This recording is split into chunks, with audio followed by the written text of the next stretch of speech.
No quiero reducir esta eliminatoria al debate arbitral, pero sí poner sobre la mesa una pregunta válida. ¿Se sanciona siempre igual este tipo de acciones? La segunda María Camavinga entra dentro del reglamento, sí, porque retrasar la renovación o llevarse el balón puede castigarse. Ahora bien, la discusión está en la consistencia, porque en la Champions también hemos visto acciones parecidas entre quedarse en solo una advertencia y no en una tarjeta. Más que hablar de robo, aquí vale hablar de un criterio severo en un momento decisivo. Y del otro lado apareció un nombre que explica buena parte de la serie, Manuel Neuer.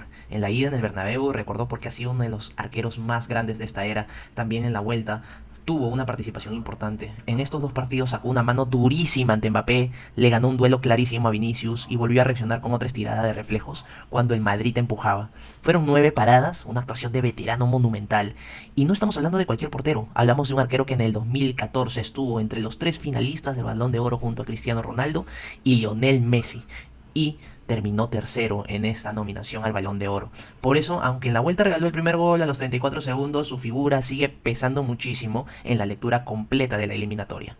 En la ida, el Bayern impuso el tipo de partido que más le convenía, presión continua, posesión valiente y mucha presencia en el campo rival. Su propio análisis destacó un 59% de posesión al descanso, y el partido dejó la sensación de que el conjunto alemán controlaba mejor el territorio, el ritmo y los espacios. El Madrid sobrevivió gracias a sus individualidades, a las intervenciones de Lunin y a su capacidad para resistir cuando no tenía la pelota.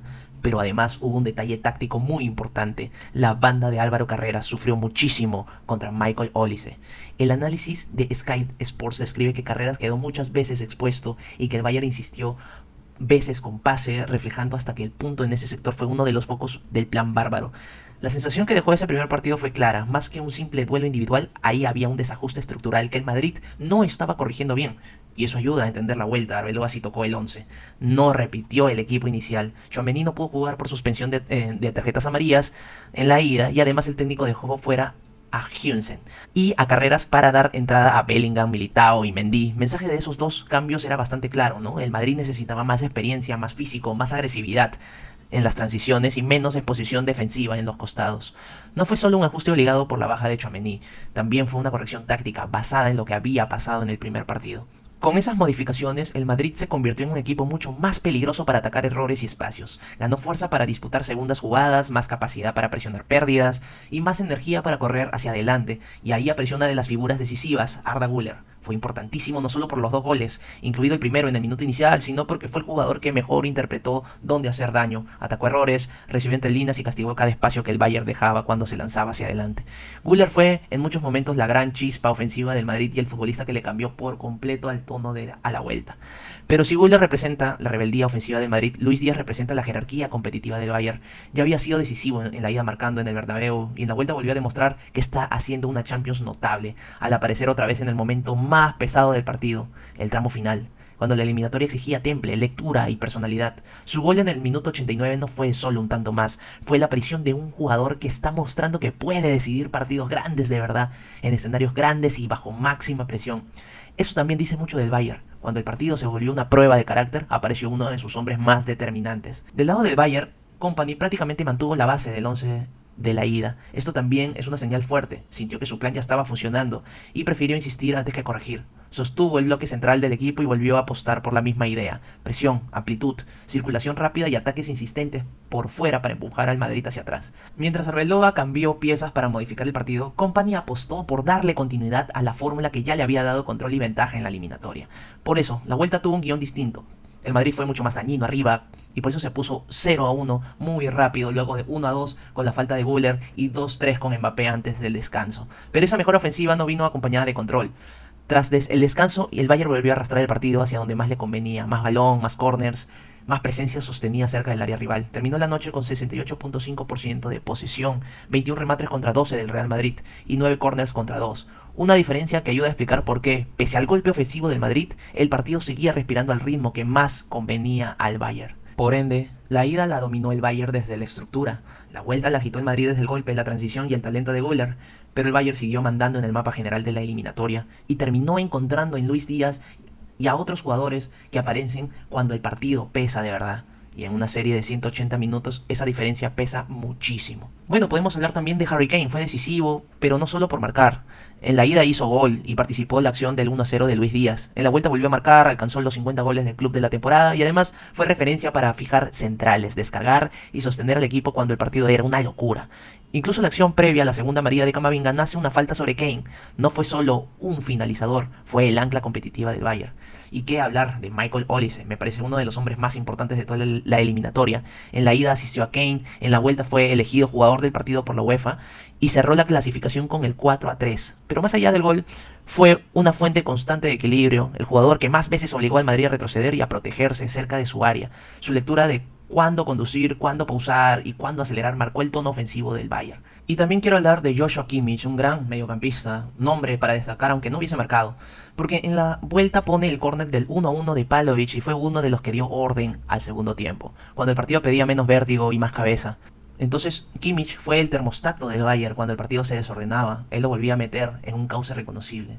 Upamecano y Ta, que fueron los defensas que merecen foco, ¿no? Upamecano ya había sido protagonista en la ida con la presencia ofensiva temprana y vuelta que en este segundo partido asistió a Kane. No fue una noche impecable de las defensas, ¿no? Quiero recalcar, pero sí de centrales que se atrevieron a jugar hacia adelante y no se achicaron en un partido emocionalmente extremo.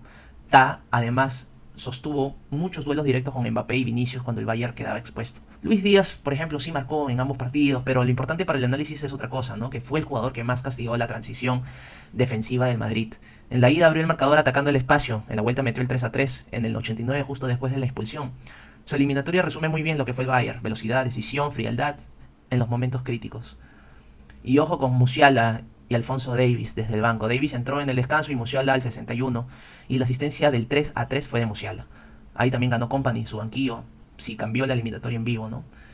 Pero podemos hablar también que Arda Güler fue la gran noticia del Real Madrid, no solo porque no desapareció, fue el jugador que más cambió el partido. Marcó a los 34 segundos aprovechando un error de Neuer y luego hizo un golazo de falta para el 1-2. El problema es que su noche quedó manchada por la expulsión tras el pitazo final, cuando fue a protestar al árbitro. Se puede decir que Güler pasó de héroe técnico a símbolo de la frustración del Real Madrid. Mbappé no estuvo desaparecido, es más, marcó en la ida, volvió a marcar en la vuelta, la UEFA lo seguía señalando como máximo goleador de esta Champions, y en Múnich atacó el espacio como el gran puñal blanco. El debate con Mbappé no es desaparición, ¿eh? El debate es que el contexto del partido le exigía ser casi perfecto cada vez que el Madrid rodeaba y corría, porque su equipo no estaba mandando sobre el balón. Vinicius, muchas personas dicen que ha desaparecido, aunque su noche fue más de generador que de ejecutor. En la vuelta pegó una pelota al larguero y asistió a Mbappé. En la ida también generó ocasiones y obligó a Neuer a intervenir. No fue su versión más demoledora de cara al gol, pero sí fue un jugador que mantuvo vivo el miedo de Bayern cada vez que entraba a su campo. Bellingham también es el caso más interesante porque no dejó una portada de protagonismo, pero a mí no me parece que se borrara, más bien fue un jugador sacrificado por el plan. Arbeloa lo puso más dentro junto a Valverde, para sostener un centro del campo reconfigurado por la sanción de Tchouaméni. En otras palabras, Bellingham jugó un partido menos lúcido porque estaba cosiendo el traje táctico del equipo, ¿no? Valverde también merece elogio, no tuvo gol ni asistencia, pero fue uno de los pocos que sostuvo la ida y la vuelta, coberturas, salidas, en fin. En una noche donde el Madrid renunció por momentos a controlar con pases para atacar con metros, Valverde fue el pegamento competitivo. Las razones más problemáticas de este partido del Madrid, sobre todo, fueron Lunin y Camavinga. Por razones distintas, Lunin ya había sido importante en la ida, pero en la vuelta quedó señalado por su mala acción en el córner del 1-1 y por una noche de porteros muy inestable. Camavinga, que entró en el minuto 61 y fue expulsado en el minuto 86, cambió el final del partido. No digo que el Madrid cayera solo por ellos, pero sí que los errores y la indisciplina en puestos sensibles le costaron demasiado caro al Madrid.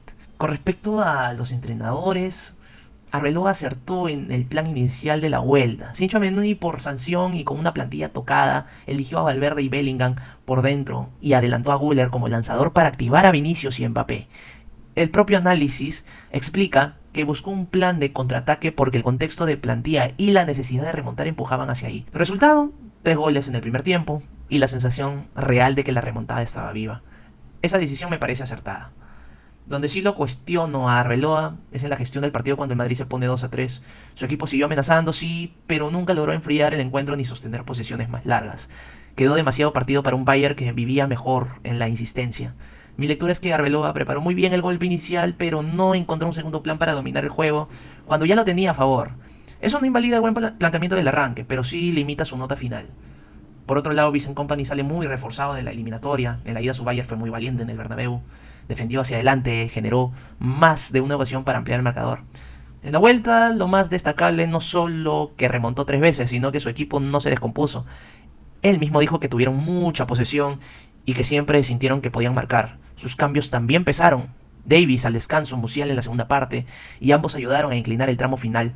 Para mí, Company ganó la serie en dos frentes, en la convicción en la ida y la calma en la vuelta. La gran polémica de este partido fue la segunda amarilla a Camavinga.